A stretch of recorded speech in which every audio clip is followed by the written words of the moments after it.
Agora, o que a gente vê, evidentemente, o que a gente nota, obviamente, é de que lá eles interferem muito menos. Mas aí não é uma questão de tecnologia, aí é muito mais uma questão de conceito, de treinamento, de quando que tu deve interferir, quando que você deve sustentar a decisão de campo do árbitro, quando que você não deve entrar em questões que são de interpretação. Né? É toda uma questão de conceito. Na Inglaterra tem um conceito que é a questão da largura da linha, que a CBF em 2023 disse que ia copiar, mas não copiou igual.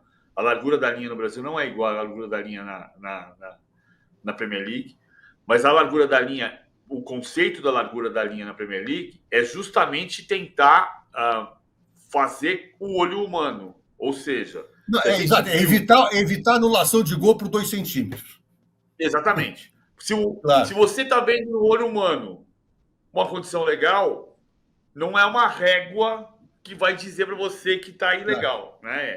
Digamos que a situação vai continuar assim, só vai deixar de acontecer quando esse, né, aquele trabalho do Arsène Wenger, que ele é o diretor de desenvolvimento da FIFA, vier a ser aprovado. Tomara que venha a ser, em que eu já mostrei para vocês, inclusive, aqui a foto e tal, inverte o conceito. Ou seja, se o jogador tiver com qualquer parte da linha, ele está com o corpo inteiro avançado, né, mas tiver com o calcanhar dele junto com o defensor, ele tá em posição legal. Ou seja, 99% dos impedimentos hoje marcados não vão ser mais marcados. Né? Então aí praticamente acaba a discussão. Mas isso não acontece hoje, não adianta. Vamos pegar a questão. Tem os 2 casos desse final de semana que se juntam o gol do Lopes na semana passada. O gol do Verratti, que é uma outra família, vamos analisar na sequência. Mas os lances de Palmeiras e Flamengo, os 2 impedimentos marcados, você vendo a linha, a imagem que é aplicada, você tem convicção de que há impedimento? Olha, o lance... Tinha meu quadrinho aqui, minha foto está me atrapalhando aqui na imagem. Eu não vou discutir com a tecnologia, essa que é a questão. Entende? No momento que um computador me diz que o cara estava impedido... Sim, mas você olhando a imagem... Na imagem não tem como dizer. Tanto não tem como dizer porque... você fica, olha, estava, não estava, eu acho que estava, o torcedor do Flamengo vai achar uma coisa, do Palmeiras vai achar outra, como tu falasse, dependendo daquilo que vai me agradar ou não. Né? Então tem esses lances extremamente ajustados que até olhando a linha, você não tem essa convicção. Você tem que aceitar aquilo que o computador está dizendo. Quer dizer, mal comparando, final dos 100 metros rasos das Olimpíadas. Chegaram 8, 7 juntos, um pouquinho mais atrás, né? Traçaram a linha. Tu visse o americano chegar na frente? Não, ninguém viu. Nós temos que acreditar no photo finish do Comitê Olímpico. Ok, mas aí nós vamos voltar para o ponto anterior, que aí você falou a questão que você respondeu a pergunta. Ou seja, você não tem convicção, vendo essas 2 imagens do Lopes, o seu olho humano não tem convicção do impedimento nem do não impedimento. Porque nesse caso... Não, mas nesse caso eu tenho que confiar no árbitro. Porque, assim, qual é a diferença de eu usar a tecnologia ou confiar no árbitro? Se eu tenho que confiar em alguma coisa... A gente parte do princípio que a tecnologia ela vai te dar uma margem de acerto muito maior que o olho humano. Um estudo do oftalmológico em Barcelona, que eles têm um instituto de oftalmologia, um dos mais evoluídos do mundo lá, isso há muitos anos atrás, em que eles provaram em que naqueles lances de impedimento, em que a zaga fica parada e o atacante vem de trás ou não vem de trás, né? E pior, aqueles lances em que o atacante entra e a zaga sai. O X, aquele que é o pior de todos, uma margem de erro de 30%, uma margem de erro, olha o que eu estou falando, hein? 30 centímetros, uma régua.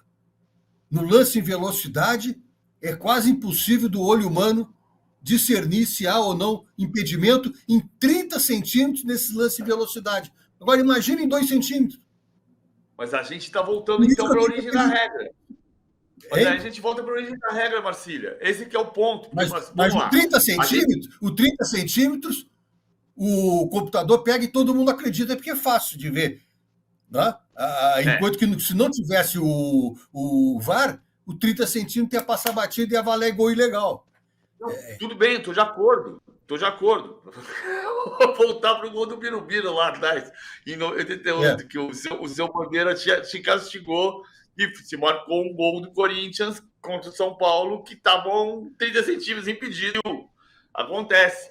Mas assim, a gente volta para a origem da regra, porque a gente está discutindo o seguinte: uma coisa é termos convicção, você, eu e o Marinho, e você que está em casa ou no celular, ter convicção de que o Lopes está na frente. A outra coisa é ter convicção de que o frame pegou o momento exato da saída da bola. Esse é outro problema. É o momento em que entra a mão humana, entra a interferência humana, em que ele vai travar o lance. No momento em que ele VAR, não é no momento em que, até pode coincidir, não é no momento em que o jogador passa a bola para o companheiro, é no momento em que ele acha que o jogador passa a bola para o companheiro. Quer dizer, aquele toque ali do pé do jogador na bola passando para o companheiro, se é um frame para frente ou para trás, isso é imperceptível no olho humano. E aí pode colocar o jogador ou não em posição de impedimento. E aí a gente volta para a origem da regra. A FIFA já está usando um sistema semiautomático, em que te dá mais segurança. A origem da regra era o fair play, certo? No início não tinha árbitro. Aí se colocou os dois capitães para se resolverem. Aí os dois capitães não se resolveram. Aí inventaram o árbitro. Aí começaram a xingar a mãe do árbitro. Aí inventaram o VAR. Agora está xingando a mãe do VAR. E a gente vai xingar a mãe do inspetor que está colocando o frame certo ou o frame errado. Não estamos discutindo estes dois jogos, Palmeiras e Flamengo. Vamos voltar 2 anos no tempo. Flamengo e Botafogo em Brasília em 2022, a discussão que o Flamengo pediu foi a mesma coisa. Porque, segundo o Flamengo, o frame, no passe do Everton Ribeiro, a bola já tinha saído do pé dele, então não estava impedido. Então, aí é tudo o seguinte, todo mundo reclama só quando ele se acha prejudicado. O Flamengo reclama quando se acha prejudicado, não reclama quando é favorecido. O Palmeiras reclama quando é prejudicado, não reclama quando é favorecido. Ou seja, aí tem uma velha frase de um antigo, meu amigo, comentarista que tu conhecesse, o Marinho Saldanha também, aqui do Rio Grande do Sul, já aposentado, Lauro Quadros, lembra? Sim. E o Lauro Quadros dizia o seguinte, a frase dele. O Lauro Quadros dizia o seguinte, em matéria de arbitragem: a banca paga e recebe. É a frase, a banca paga e recebe, meu amigo. O que é a meu favor amanhã vai ser contra. O sistema é arcaico a favor do Abel e é arcaico contra ele. É arcaico contra o Flamengo e a favor do Flamengo. Não quer acreditar? Bom, o que nós vamos fazer? O software é esse. Eu não conheço o software. Teria que haver um posicionamento da CBF em qual é a atualização desse software, que tipo de software que está sendo usado, para saber se ele é confiável ou não. Mas ele é o mesmo software para todas as equipes.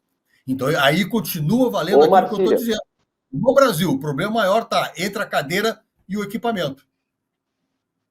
Ô Marcília, uma das coisas citadas pelo Abel foi que o Maracanã talvez condicione a atuação do árbitro. É outra coisa totalmente diferente do VAR, e sim da atuação do juiz jogando em estádios complicados, como o Maracanã, que pressiona bastante. Isso aí acontece de fato? Isso aí está presente nos jogos? Ô, Saldanha, é que o Abel não conhece. Complicado não é apitar no Maracanã. Eu sempre gostei de apitar lá. Complicado é apitar no Bento Freitas, lá em Pelotas.